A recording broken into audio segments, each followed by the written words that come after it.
Machine learning টিউটোরিয়ালে সবাইকে স্বাগতম। আজকে আমাদের লেকচার 14। তো এই লেকচারে আমরা যেটা আলোচনা করব সেটা হচ্ছে আমাদের আমরা প্রিভিয়াসলি ডিসকাস করেছিলাম যে সিগময়েড যে ফাংশনটা আমাদের, এটা ছিল হচ্ছে অ্যাক্টিভেশন ফাংশন। এই সিগময়েড ফাংশনের মানে বেশ কিছু লিমিটেশন ছিল আর কি। তার মধ্যে সবচেয়ে যেটা বড় লিমিটেশন বা যেটার জন্য আসলে সিগময়েডকে আমরা জেনারেলি ইউজ করা হয় না, তো এটা হচ্ছে আমাদের লিমিটেশন নিয়ে মেইনলি আলোচনা। আর যেই কারণে আমাদের সিগময়েড থেকে রেলে অনেক বেটার পারফরমেন্স মানে শো করে অথবা বেটার পারফর্ম করে। তো সেই লিমিটেশনটা নিয়ে আমরা আজকে মূলত আলোচনা করব। এবং আজকের যেটা আমাদের টপিক সেটাকে আমরা বলতেছি ভ্যানিশিং গ্রেডিয়েন্ট প্রবলেম।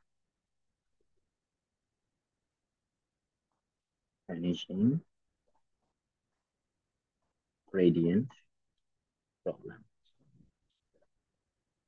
এই ভ্যানিশিং গ্রেডিয়েন্ট প্রবলেমের জন্যই মূলত আমাদের ধরো এই যে ডিপ লার্নিং এর আস্তে আস্তে আমাদের এত কিছু মানে একটার পর আরেকটা আপগ্রেড আসে আর কি। মানে আমাদের এই ভ্যানিশিং গ্রেডিয়েন্ট প্রবলেমের জন্যই যেটা হয়, আমাদের যখন আমরা ডিপ লার্নিং কোনো একটা কিছু প্রেডিক্ট করতে চাই তখন যেটা করতে হয় যে সেটা হচ্ছে আমাদের লং টাইম একটা মেমোরি আমাদের মনে রাখতে হয়। বাট এই ভ্যানিশিং গ্রেডিয়েন্ট থাকার জন্যই যেটা হয় যে আমাদের এই যে মেমোরিটা খুব বেশি লং লাস্টিং হয় না। তো সেইটার অনেক সফিস্টিকেটেড ওয়ে আমরা পরবর্তীতে ফাইন্ড আউট করছি বা হচ্ছে মানে ধরো অনেক ভালো ভালো মেথড পরের দিকে আসছে। তো আমাদের এই যে পরের দিকে এগুলো ভালো মেথড বা আগের দিকে এগুলোতে কিছু লিমিটেশন ছিল, এই জিনিসগুলো আসলে জানা দরকার। কারণ তোমরা যখন কোনো একটা প্রজেক্ট বা কোনো একটা কাজ করবা, তো তখন দেখা যাবে যে তুমি ধরো কোন রিলেটেড প্রজেক্ট করতে যাচ্ছ বা তোমার আসলে ইন্টেনশন কি, তোমার আসলে ফাইন্ডিংসটা কি, সেইটা জানার জন্য অবশ্যই আমাকে এটা জানতে হবে যে হ্যাঁ কোন মেথডটা আমার অ্যাপ্লাই করতে হবে এবং কোন মেথডটা আমাদের জন্য সুইটেবল এবং কোন মেথডটা আমরা ইউজ করতে পারি না কোন প্রবলেমের জন্য। তো এই জিনিসটা জানা খুব ইম্পর্টেন্ট। তো মোটামুটি সেইটার জন্য আসলে আমাদের এই আজকের যে ক্লাসটা সেইটা। তো ধরো আমরা যদি শুরু থেকে শুরু করি, যদিও এই রিলেটেড জিনিস আমরা মানে প্রিভিয়াস ক্লাসে কিছু দেখেছিলাম, ছোটখাটো আইডিয়া নিয়েছিলাম আর কি।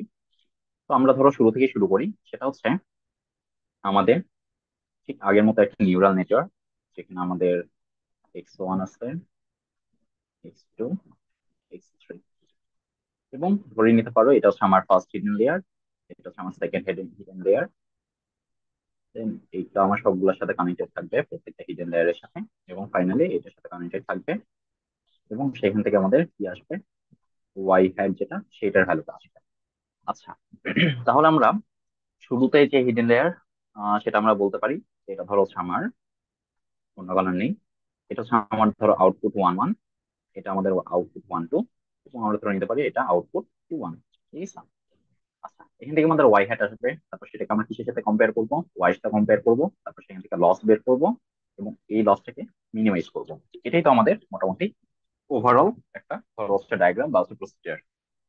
ঠিক আছে, লসটাকে আমরা কিভাবে মিনিমাইজ করতাম, কোনো অপটিমাইজার ইউজ করে। আচ্ছা, অপটিমাইজার ইউজ করে আমরা লসটাকে মিনিমাম করতাম। এরপর আমরা কি বলছিলাম যে লস যখন আমার মিনিমাম হবে, আমাদের লস মিনিমাম কখন হবে, যখন ওয়াই হ্যাট এর ভ্যালু আর ওয়াই এর ভ্যালু এই দুইটা ভ্যালু আমার খুব কাছাকাছি আসবে। ঠিক আছে। তো সেটার জন্য কি করতে হয়, সেটার জন্য আমাদের ব্যাক প্রপাগেশন করতে হয়। ব্যাক প্রপাগেশনের কাজ কি, আমার মেইনলি ওয়েট আপডেট করা।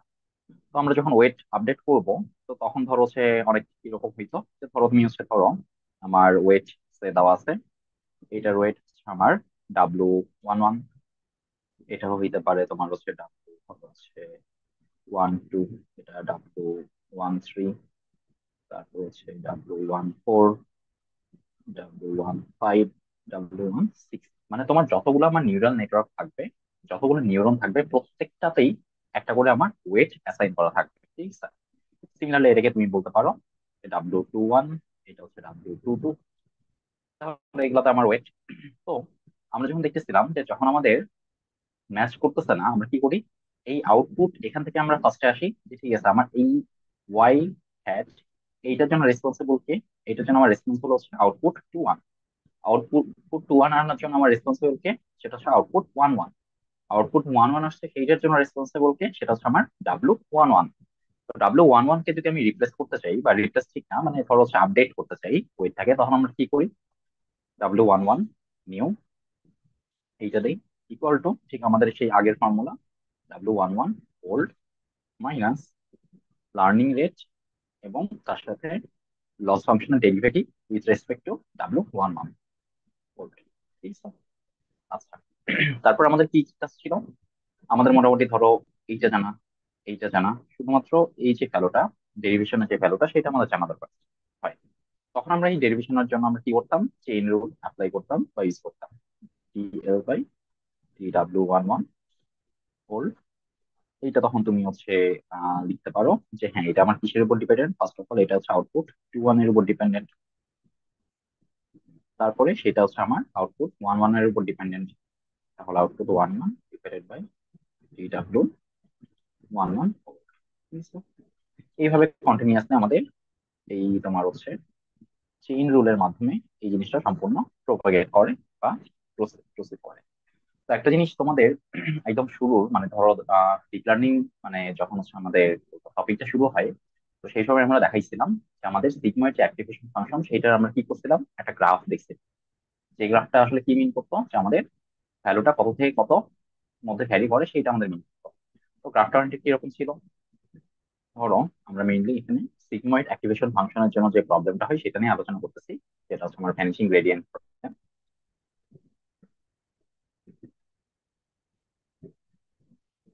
তাহলে এখানে দিই সিগময়েড। এরপরে আসো যে আমরা যদি এখানে একটা গ্রাফ আঁকাই, তাহলে আমার মোটামুটি এটা ছিল এরকম যে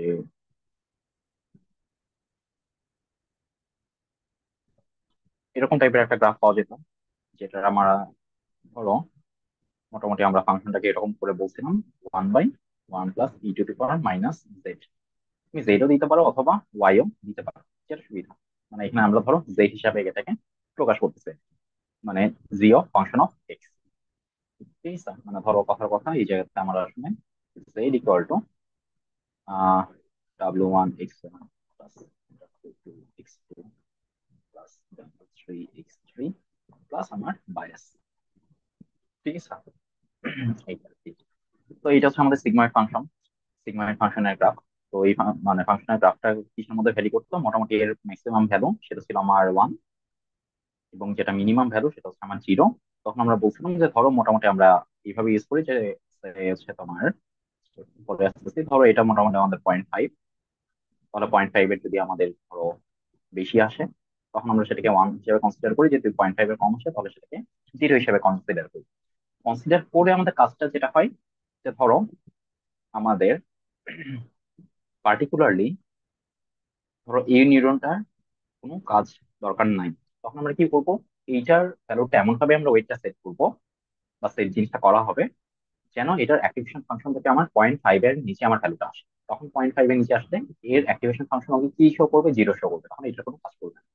সিমিলারলি যদি তোমার এটা ধরো হচ্ছে ফুললি কানেক্টেড থাকে বা এটার কন্ট্রিবিউশন সবচেয়ে বেশি লাগে, তাহলে তুমি এখানে হাইস্ট ম্যাক্সিমাম নিউরন এটার ভ্যালু কত রাখতে পারবা, এই অ্যাক্টিভেশন ফাংশনের ভ্যালুটা হাইস্ট এক রাখা যাবে। তখন এক রাখার জন্য আমার ওয়েটটা সেইভাবে সেট হবে।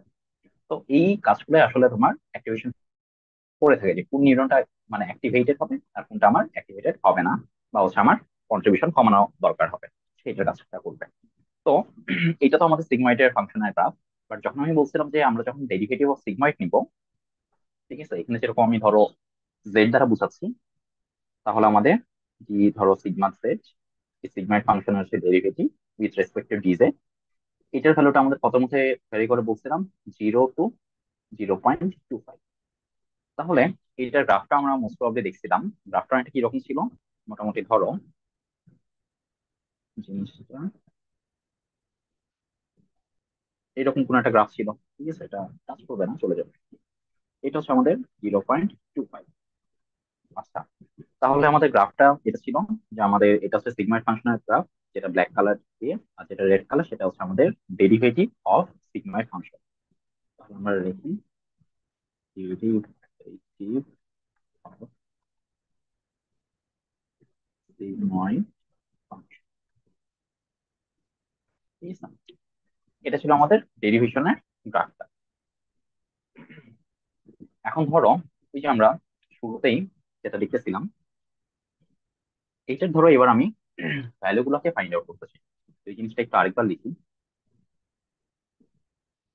তো এটাকে যদি আমি আরেকবার লিখতে চাই বা লিখি, তাহলে কি আসবে, DL divided by D W one one whole equal to O two one one one times one one one one.